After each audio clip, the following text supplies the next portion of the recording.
Did you know कि Dubai में 1 litre पानी की कीमत 45 इंडियन रुपीस के बराबर है और वहीं इंडिया में 1 लीटर पानी की कीमत सिर्फ 20 रुपीस ही है। खैर डिफरेंस तो ज़्यादा नहीं है, बट ये बात तो हम सभी जानते हैं कि दुबई और मिडल ईस्टर्न कंट्रीज में पानी की प्रॉब्लम बहुत पुरानी है, क्योंकि बेसिकली है तो ये डेजर्ट एनवायरनमेंट ही, और यहाँ पानी मिलना ही एक मिरेकल होता है। सबसे इंटरेस्टिंग बात यह है कि यूएई वर्ल्ड की टॉप 3 कंट्रीज में आता है जहाँ सबसे ज़्यादा वाटर कंजम्पशन है। खैर जो पानी दुबई और अबू धाबी जैसी सिटीज में था भी ग्राउंड वाटर के रूप में, वो भी अब रैपिडली डिक्रीज होता जा रहा है इतने ज्यादा वाटर कंजम्पशन की वजह से। और एक्सपर्ट्स का मानना है कि 2030 तक ये बचा कुचा ग्राउंड वाटर भी खत्म हो सकता है। तो क्या सच में Dubai will run out of water? अगर ऐसा हुआ तो यहाँ रहने वाले 30 लाख से ज्यादा लोग कैसे सरवाइव करेंगे? वेल, इसका आंसर थोड़ा कॉम्प्लेक्स है। जहां दुबई के ग्राउंड वाटर लेवल्स डिक्रीज होते जा रहे हैं, वहीं यूएई की गवर्नमेंट ने कई नए ऑप्शंस निकाल दिए हैं इस वाटर स्केर्सिटी को टैकल करने के लिए। और इनमें से कई ऑप्शंस तो ऐसे हैं जिनका यूज वहां की गवर्नमेंट कई सालों से कर रही है, पर शायद ये हमारे लिए और आपके लिए नए हो सकते हैं। तो आइए जानते हैं कि वो कौन से नए ऑप्शंस हैं जिनका यूज करके यूएई की गवर्नमेंट अपने रेजिडेंट्स की प्यास बुझाने वाली है। और आई एम श्योर कि इन ऑप्शंस को जानने के बाद आपको ये समझ आ ही जाएगा कि will Dubai run out of water और नॉट। फर्स्ट ऑप्शन है डीसैलिनेशन। दुबई डीसैलिनेशन का इस्तेमाल करता है समुद्र के पानी को पीने लायक बनाने के लिए। इसके लिए सिर्फ दुबई में ही नहीं, पूरे यूएई में अलग अलग जगह पर कई मेगा प्लांट्स बनाए गए हैं जहां ये लोग समुद्र के पानी में से सॉल्ट निकालकर उसे पीने लायक बनाते हैं। और आज की डेट में दुबई का 90% से ज्यादा ड्रिंकिंग वाटर इन्हीं डीसैलिनेशन प्लांट से आता है। बट ये डीसैलिनेशन का जो प्रोसेस है वो बहुत महंगा है और हर साल यूएई की गवर्नमेंट हजारों करोड़ रुपए खर्च करती है इन प्लांट्स में, जिससे वो सी वाटर को पीने लायक बना सके। ये प्रोसेस सिर्फ महंगा ही नहीं, बट इन्वायरमेंट के लिए भी बहुत घातक साबित हो सकता है, क्योंकि ये जो प्लांट्स होते हैं ये समुद्र में ही अपने कॉन्सेंट्रेट्स और केमिकल्स को डिस्चार्ज कर देते हैं। सेकंड ऑप्शन है ट्रीटेड वेस्ट वाटर।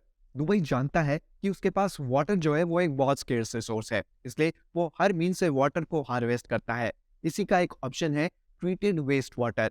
दुबई का जो सबसे बड़ा मेगा प्लांट है वेस्ट वाटर ट्रीटमेंट का, वहां हर दिन 6 lakh litre liquid waste treat किया जा सकता है और इसका यूज दुबई एग्रीकल्चरल, इरिगेशन और म्यूनिसिपल पर्पसेस के लिए करता है।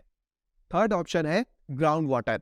जैसा कि हमने आपको पहले बताया है कि यूएई में जो ग्राउंड वाटर है वो बहुत तेजी के साथ डिप्लीट होता जा रहा है, क्योंकि यहाँ पर जो वाटर कंजम्पशन है वो वर्ल्ड एवरेज से 3 गुना ज्यादा है। ये ग्राउंड वाटर ज्यादातर इरिगेशन पर्पसेस के लिए यूज होता है, बट यहाँ पर जो 90% ग्राउंड वाटर है वो सेलाइन यानी नमकीन है और इसीलिए उसे एग्रीकल्चर में भी यूज नहीं किया जा सकता।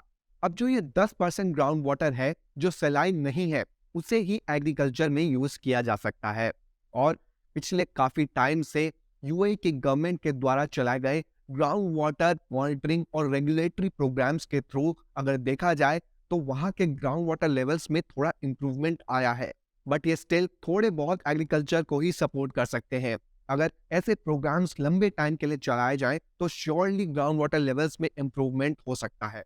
फोर्थ पॉइंट है क्लाउड सीडिंग, एक नई टेक्नोलॉजी। हालांकि नई तो नहीं, बट इसका यूज कई मिडल ईस्टर्न कंट्रीज में करा जा रहा है। इसका नाम है क्लाउड सीडिंग।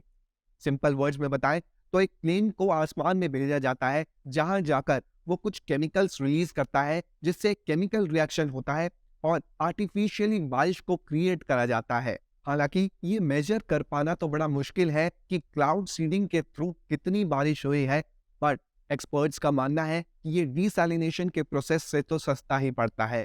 सो गाइस, ये थे कुछ मेन ऑप्शंस जिनका यूज दुबई कर रहा है जिससे वो पानी को खत्म होने से बचा सके।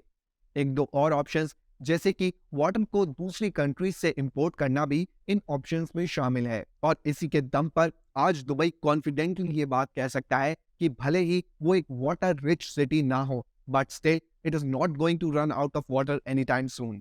सो गाइज, वी होप कि आपको भी समझ आ गया हो कि दुबई के पास फ्यूचर में वाटर रहेगा या नहीं।